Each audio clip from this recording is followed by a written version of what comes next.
Hello everyone, salut à tous. Nous chez vous, c'est vous et nous.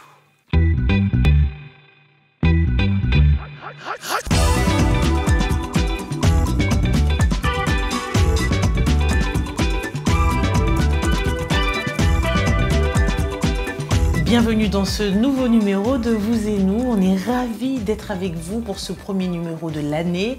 Et pour ce numéro, comme vous le voyez, on est encore en distanciation sociale, donc en dehors des studios de la VOA, mais on a tenu à vous montrer des portraits de personnalités que vous devez connaître, qui sont très positives. Notamment, c'est le cas avec Elena Mendes, qui a créé une marque de cosmétiques bio à partir d'une rencontre inattendue avec le peuple maya, au cours d'une visite en Amérique latine. Elle abandonne ses études en médecine pour se lancer dans la mode. Vous découvrirez la malienne Namissa Terra. La pandémie de Covid-19 a changé certaines de nos habitudes. Vous verrez comment certaines personnes ont dû devenir, par exemple, leur propre coiffeur. Nous lirons vos réponses à la question hashtag vous et nous de cette semaine. Et si vous aimez l'anglais, en tout cas comme les étudiants de l'université Cheikh Anta Diop de Dakar, à qui j'ai fait un coucou ce soir, ne ratez pas la leçon d'anglais, Anglais Express, de Michel Joseph. Mais pour commencer, Ekia Badou nous présente un pilote. Je dis bien un pilote, pas comme les autres, n'est-ce pas Ekia ? Effectivement, Roger, on commence avec le parcours hors du commun d'un jeune homme de 7 ans. Il se nomme Graham Shema, direction l'Ouganda pour comprendre comment cela est possible. Le récit est signé Djili Diko. Ce petit garçon ougandais est passionné d'aviation. À 7 ans, il a déjà piloté 3 fois en tant que stagiaire un Cessna 172. Et dans un avion, il se sent comme un poisson dans l'eau.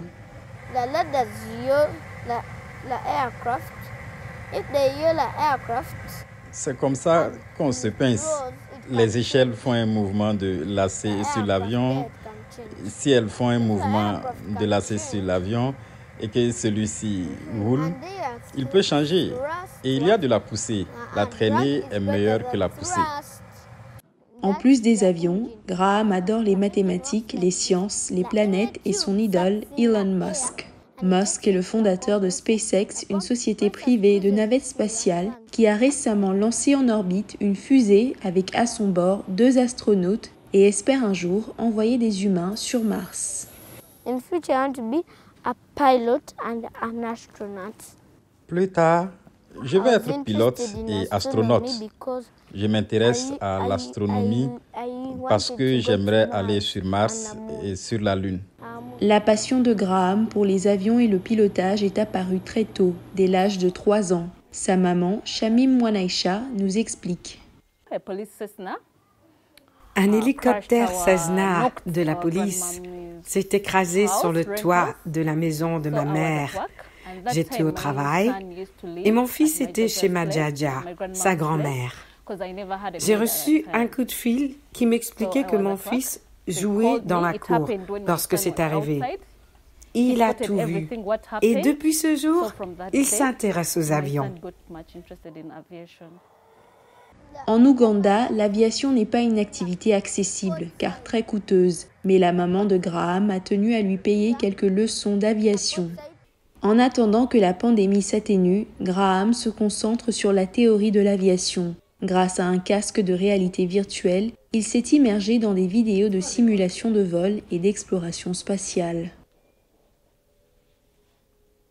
Le 26 avril de chaque année, le monde célèbre la journée mondiale des pilotes. En anglais, on dit World Pilots Day. Si ce jeune continue à briller, comme on vient de le voir, nous entendrons parler de lui encore et encore et encore. Good job, Shema, good job. Keep up the good work, comme on dit ici aux États-Unis. J'ai à maintes reprises lu des portraits de personnes qui ont quitté la médecine pendant ou après les études. Les raisons du changement et leur regard sur ce choix sont diverses. De quoi nous interpeller, nous aussi, sur nos propres décisions et nos projets d'avenir. Direction Bamako, au Mali, pour parler de mode avec une créatrice rattrapée par sa passion après avoir abandonné ses études de médecine africaine et une courte carrière dans la gestion d'événements, Namisa Terra s'est progressivement orientée vers la mode et a commencé à concevoir la marque Ikaluk en 2016. Ce qui a commencé, comme toute autre chose, tout doucement, est devenu aujourd'hui une véritable enseigne qui se vend au Mali et ailleurs. Yacouba Ouedraogo nous amène dans son univers suivant. Bonjour. Depuis qu'Anna Konaté a découvert la boutique Ikaluk, elle ne s'habille nulle part ailleurs. Cette femme, qui fait la navette entre New York et Bamako pour son travail aux Nations Unies, dit adorer montrer les vêtements Ikaluk à l'étranger parce qu'ils sont modernes, pratiques et sans aucun doute maliens. Ça correspond vraiment à mon style de femme, active. C'est très pratique de porter Ikaluk. Et quand je porte Ikaluk en dehors du Mali, je sens que je représente réellement le Mali. Derrière cette idée d'habiller des femmes ambassadrices de la culture africaine se trouve la créatrice de mode Namisa Terra, 34 ans, fondatrice d'Ikaluk. Son ambition artistique, confectionner des vêtements qu'elle qualifie d'intelligents pour habiller une clientèle jeune, forte, professionnelle et fière d'être africaine. La femme moderne malienne, elle est comme moi, elle est comme toutes mes clientes.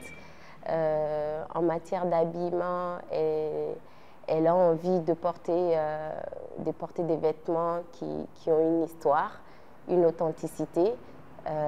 Des vêtements qui racontent à peu près, on va dire, leur personnalité sans qu'elles aient trop à parler. Elles ont envie de montrer, de par leur habillement, cette fierté de soi, de porter des créateurs africains. Des créations que Terra préfère vendre dans sa boutique au quartier Dar es Salaam à Bamako, plutôt qu'en ligne, car, dit-elle, ses clientes n'arrêtent pas de lui dire qu'elles veulent voir, sentir et essayer ses vêtements. Elle a exposé sa dernière collection Bara, qui signifie travail en Bambara, lors d'un défilé de mode à Bamako fin 2019. La collection est inspirée du filet, de jean, de djembé, de la culture bobo, on va dire. Pour les matériaux utilisés par Ikaluk, tout est 100% local. Le tissu se conçoit dans cet atelier au centre de Bamako pour le développement du textile et de l'artisanat. Elle utilise aussi le bogolan, qui signifie la terre en bambara, et le pagne tissé, une écharpe souvent débordante de couleurs et qui forme la base de la plupart des vêtements pour les femmes ouest-africaines. La suite se passe à l'atelier de couture Ikaluk, où le chef Ouattara travaille sous les instructions de sa patronne, lui qui ne mesurait pas à quel point son travail est apprécié. Sans aucun doute, car en plus de compter des milliers d'abonnés sur Instagram, Ikaluk reçoit désormais des commandes de toute l'Afrique et en dehors, surtout de la diaspora. On ne le dira jamais assez, la mode peut rapporter de l'argent. On ne doit pas surtout négliger nos tissus, nos tendances et notre élégance. Félicitations à tous ces créateurs qui ont réussi à tirer leur épingle du jeu pendant la période de confinement, qui ont réussi à vendre leurs tenues en ligne et à alimenter leurs différents réseaux sociaux pour se faire connaître, qui ont réussi également à faire des défilés en ligne, en 3D. Oui, on a vu des choses extraordinaires pendant cette période de Covid-19. Courage à ceux qui n'ont pas réussi à tirer leur épingle du jeu. 2021 est aussi l'occasion de rectifier le tir, comme on dit. Et cette période de confinement a aussi permis toute autre chose de se réinventer, car il y avait des confinements drastiques où il n'était pas possible de voir son esthéticienne ou également son coiffeur. Et cela a donné des tendances de coiffure, car on a dû être parfois notre propre coiffeur, des tendances parfois minimalistes. Je vous propose de voir plus de détails concernant ce sujet grâce au reportage de Maxime Moskalkov, dont le récit est signé Gilly Dico. 2020, une année où le côté pratique des choses et le confort ont été mis en avant. Pour certaines personnes, cette année a été l'occasion d'essayer de nouveaux styles de coiffure et de nouvelles coupes de cheveux. Beaucoup de gens ne font plus de brushing, ne lissent plus leurs cheveux, ne les bouclent plus. Et les hommes n'utilisent plus les produits dans leurs cheveux qu'ils préfèrent désormais sécher à l'air libre pour avoir des coiffures nécessitant peu d'entretien. Ces temps nouveaux dictent de nouvelles règles et beaucoup ont décidé d'expérimenter avec leur style. Beaucoup de mes clients travaillent désormais à domicile. Du coup, les gens ne peuvent pas vraiment voir à quoi ils ressemblent lors d'une vidéoconférence. Beaucoup de femmes continuent donc de se faire des coupes, mais elles ne se teignent pas autant les cheveux. L'autre nouvelle tendance, c'est l'approche minimaliste. De nombreuses femmes choisissent des styles plus courts et plus audacieux. C'était d'ailleurs le cas après la pandémie de 1918, la tendance était également aux cheveux courts. Les cheveux naturels sont également le nouveau style incontournable. Les femmes embrassent plus facilement leurs cheveux tels qu'ils sont, elles n'essayent pas de les boucler ou de les lisser. Beaucoup de gens ont vraiment opté pour leurs cheveux naturels. Avant la pandémie, les gens avec des cheveux bouclés venaient toujours les lisser. Ils détestaient leurs boucles. Et maintenant, je constate une tendance au naturel en faveur des différentes textures de cheveux. La styliste et actrice Gina Rivera note qu'elle n'avait jusqu'à là pas vu de changements aussi radicaux dans les styles adoptés par les gens au cours de sa carrière. Aux États-Unis, nombreuses sont les personnes qui ne souhaitent pas s'exposer et exposer les autres à des risques d'infection au coronavirus. Elles préfèrent donc se couper les cheveux à la maison et cette année, les tondeuses sont classées au sommet de la liste des cadeaux les plus désirés. La pandémie de Covid-19 a bouleversé l'ordre social existant et continue à engendrer des changements profonds sur tous les aspects de notre société. La question que nous vous avons posée cette semaine dans #Vous et nous, parlez-nous de quelque chose que vous avez dû changer dans votre vie à cause de la pandémie de coronavirus ou Covid-19, allais-je dire. Alphonse Mbouaki a commencé, il est à Kinshasa, lui, en RDC. Je reste beaucoup plus à la maison, j'évite d'aller dans des attroupements, surtout le deuil des familles avec lesquelles on n'a pas de fortes affinités. Toujours en RDC, à Lubumbashi précisément, Kate Selemani nous dit « Je marche toujours avec un cache-nez, un désinfectant. Je ne vais plus n'importe où, surtout lorsqu'il y a beaucoup de monde. » Dodi, Kaodzo, Libreville, Gabon, j'ai changé beaucoup de choses dans mes habitudes journalières, mais surtout ma manière de vivre dans la société. Nous avons également le commentaire de Benjamin Betou à Douala au Cameroun. Je suis professeur et on n'enseigne plus car nous sommes confinés à tout moment. Je me suis alors retrouvée au chômage et je me suis donc lancée dans l'agriculture.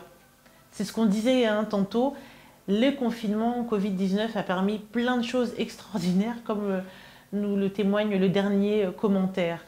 Des choses extraordinaires, je ne sais pas, mais je vous réserve plein d'autres surprises avec Roger, juste après une courte page de pub. Ne bougez pas, tout de suite.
Vous et nous, part 2. Vous savez quand j'ai dit part 2, it's time to learn English avec notre prof d'anglais Michel Joseph.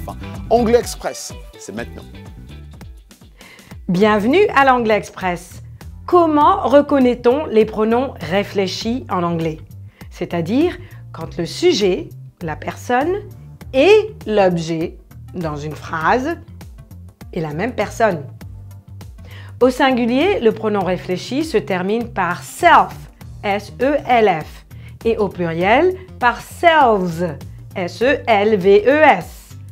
Donc self au singulier, selves au pluriel. Allons-y avec les détails.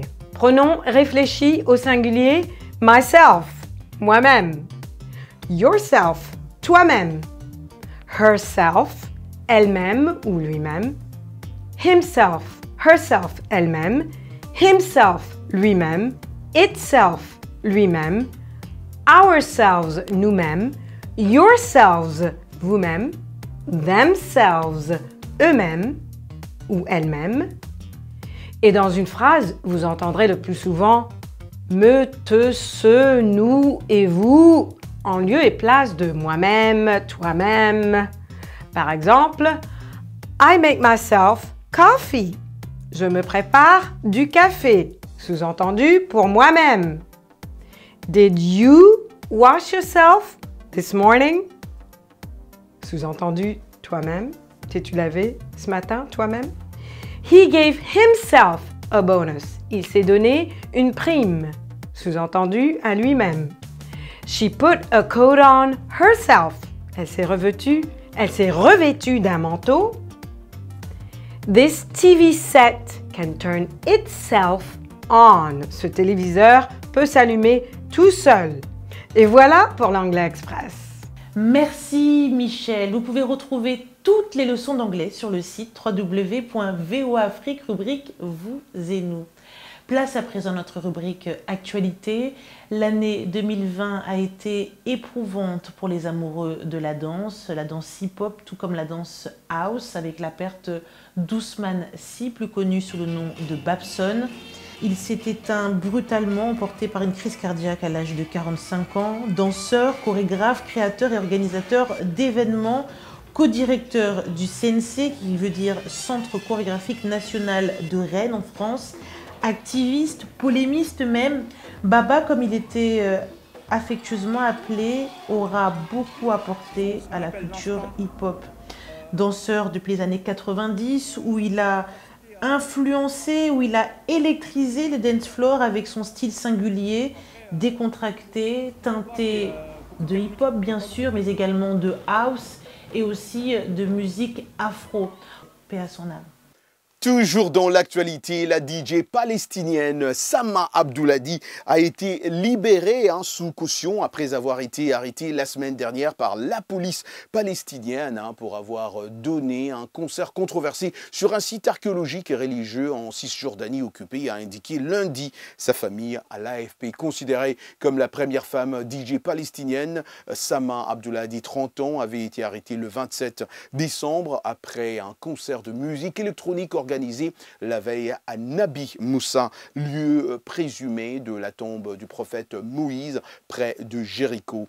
Elle a été libérée dimanche soir après le paiement de 3 500 $, environ 2 840 €, a déclaré son père Saad Abdouladi, précisant qu'elle devrait comparaître lors d'une nouvelle audience dont la date n'a pas été déterminée.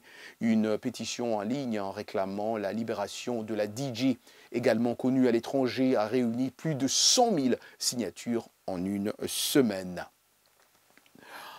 Voilà, allons maintenant en Floride. Oui, la Floride est la grande destination balnéaire du pays, je veux dire ici aux États-Unis. Elle possède une surface de plage impressionnante sur la côte atlantique et dans le golfe du Mexique, des plages parmi les plus belles des USA. Les plages de l'Ouest ont bien souvent le charme des plages sauvages paradisiaques avec un mélange idéal de sable fin, mangrove et eau transparente. Vous pouvez le voir sur des photos partout, même sur les réseaux sociaux, sur Internet. Il y a rarement des vagues. On peut y rencontrer des mammifères marins et admirer de magnifiques couchers de soleil. Garder ces plages propres, c'est ça le problème, est un travail difficile. C'est ce qu'on va suivre dans ce reportage de Lilia Anissi-Mova, récit Blanche Sano. Les plages de Miami ont toujours été une destination très attrayante pour les touristes et les résidents locaux. Pour les garder propres et attrayantes est un travail qui revient souvent à un groupe de bénévoles dévoués qui ramassent les ordures sous le soleil brûlant. Vous ne voulez pas aller visiter une plage sale. Je veux que les gens découvrent Miami, la vraie, la belle, avec une eau propre, pas seulement pour nous, mais aussi pour notre faune. C'est pourquoi je passe la plupart de mon temps à nettoyer au lieu de me faire bronzer. Originaire de Colombie, Maria Algara est venue à Miami de New York. Ici, elle a obtenu un diplôme en droit et travaillé comme assistante juridique. Mais elle passe ses week-ends à nettoyer la plage avec certains de ses amis. Bientôt, Algara allait réaliser que travailler en plein air était plus gratifiant que de traiter des contrats dans des bureaux étouffants. C'est alors qu'elle a eu l'idée de fonder l'organisation bénévole Clean Dune Beach Up. Aujourd'hui, des dizaines de bénévoles aident Algara à nettoyer la plage et des centaines de personnes supplémentaires participent aux événements qu'elle organise. Avec son équipe, elle essaie de transformer le nettoyage des plages en quelque chose de festif. Il y a de la musique, des collations et même un échauffement collectif avant chaque session de nettoyage. Le groupe compte maintenant plus de 2000 bénévoles pour aider à ramasser les ordures. Et jusqu'à présent, ils ont ramassé plus de 10 000 kg de déchets. South Beach, Miami, c'est la plage préférée de Roger Muntou, hein, ouais, et la plus à la mode. Celle où il faut être quand on veut être vu. C'est aussi la carte postale que l'on s'imagine quand on nous parle de Miami ou Miami. Hein, une très belle plage de sable fin, agrémentée de cabanes de surveillants, de plages joliment décorées. C'est une des plus belles plages de Floride, incontournable hein, quand on est de passage à Miami Beach. Hein. Si vous voyagez pour visiter la Floride un jour, n'hésitez pas d'aller faire un tour là-bas sur la plage de South Beach et envoyez-nous hein, une photo, une carte postale, pourquoi pas. En parlant de voyage, Ekia aussi nous parle d'un voyage. Ekia? On dit très souvent que les voyages forment la jeunesse, mais dans le cas d'Elena Mendes, on se demande si les voyages ne changent pas plutôt le cours de l'existence. Elena Mendes était jusqu'en 2013 consultante en relations internationales, mais sa rencontre avec le peuple maya en Amérique latine a changé le cours de son existence. Je vous propose de voir comment avec un extrait de cet entretien que j'ai réalisé à Paris. Elena Mendes, on est ravis d'être avec vous aujourd'hui. Pour les téléspectateurs qui ne vous connaissent pas, est-ce que vous expliquez votre cheminement qui vous a amené à créer cette marque et qui commence à faire de plus en plus parler d'elle? En fait, l'histoire de Mawena a commencé par une aventure. J'aime bien dire que c'est une aventure humaine. Ma sœur vit au Mexique et donc je finis par appeler ma sœur en lui disant « Tiens, j'ai besoin de couper, je vais venir te voir une quinzaine de jours, organise un petit séjour entre sœurs, loue une voiture par exemple et traversons le pays en voiture. Et voyons où ça peut nous mener. » Et donc, on finit par atterrir dans un petit village maya situé dans la région du Chiapas, qui est une région très reculée. On a un fort échange culturel qui se met en place. C'était la première fois que ces habitants-là rencontraient aussi des Noirs. C'est un échange culturel qui se met en place, mais d'être humain à être humain en fait. Elena, vous nous avez expliqué les secrets beauté que vous avez appris dans un village maya. Est-ce que vous êtes toujours en lien avec ces femmes qui vous ont livré leurs secrets? On a fini par créer une coopérative avec ces femmes-là. Aujourd'hui, elles sont 6 dans la coopérative, 6 femmes. Et cette coopérative, aujourd'hui, en fait, a permis de créer donc, un emploi, de permis de réouvrir les écoles, parce qu'en fait, les écoles là-bas, de par la situation économique, bah, les professeurs sont constamment en grève parce qu'ils ne sont pas payés, en fait. Et le fait qu'ils ne sont pas payés, bah, ils ne viennent pas travailler. Et du coup, bah, ça met à mal la scolarité des enfants. Elena, merci. Le mois dernier, j'étais au Sénégal et j'ai rencontré un artiste incontournable, Pape Diouf. Alors on le connaît pour son ballad local, mais il est réellement déterminé à s'ouvrir à d'autres horizons musicaux. Alors dans son dernier album qui est sorti en novembre, il y chante en wolof bien évidemment, mais aussi en français, en anglais. Et le dernier titre en date, sorti le 13 décembre dernier, Far West Africa, un featuring avec Ina Modja, en est l'illustre exemple. Il y prône la paix. Et d'ailleurs, dans son dernier album qui est sorti en novembre, vous avez vraiment des featuring incroyables avec Jacob Devarieux, Fally Ipupa, Esprit Noir, Awa Emani, pour ne citer que. Et plutôt que vous donner trop de détails, je vous laisse découvrir cette interview réalisée par Mes Soins il y a quelques semaines à Dakar.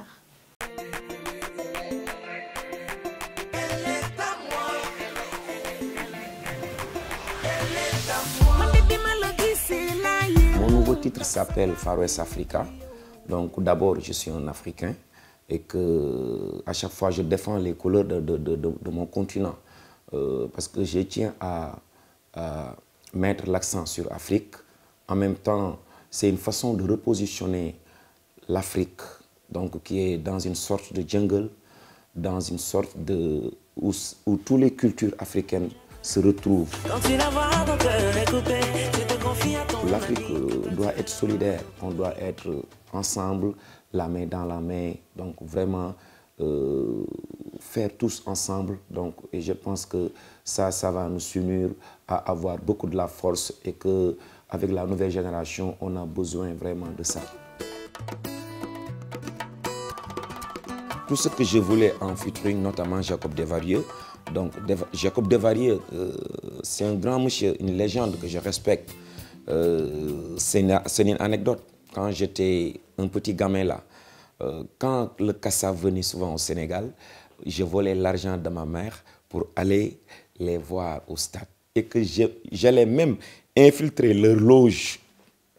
Parce que j'avais, avec sa guitare vraiment magique, me façonnait énormément. Donc, Fally Ipupa, un frère que je respecte vraiment, un très grand monsieur qui représente dignement l'Afrique, lui aussi, il a répondu vraiment avec fierté, d'autant plus que aussi à mon frère sénégalais qui s'appelle Moms, un jeune frère que je respecte beaucoup, esprit noir. Et qui a merci pour cette belle interview avec Pape Diouf. Hein. Je disais que j'aime beaucoup et j'aime beaucoup sa musique. Hein. Vous aussi, je sais que vous aimez trop cette émission que vous suivez chaque semaine sur VOA Afrique. Malheureusement, nous sommes déjà à la fin de cette édition de Vous et Nous. Et vous savez ce qu'on dit, non? Ah oui, qu'il est difficile de se dire au revoir quand le moment de se quitter arrive.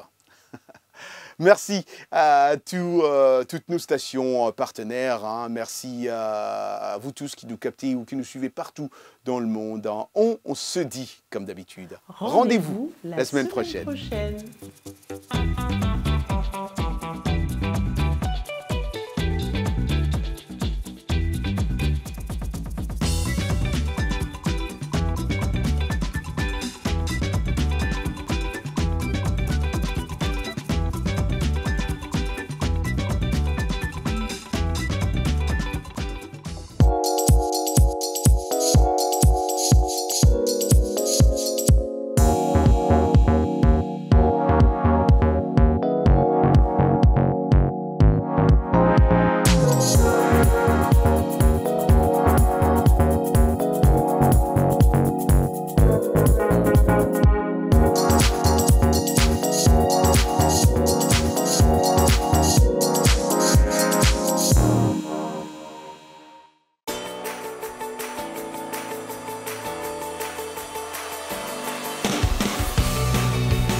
Santé, bien-être, sport, beauté, nouveauté. Carnet de santé est l'émission hebdomadaire qui vous veut du bien. Des chroniques, des reportages, des témoignages recueillis sur le continent et ailleurs.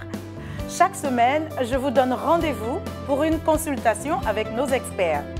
Carnet de santé vous donne la parole. Vous leur posez vos questions et recueillir leurs conseils. De Washington, Linor Moudou vous propose Carnet de santé, votre nouvelle émission de santé de la Voix de l'Amérique.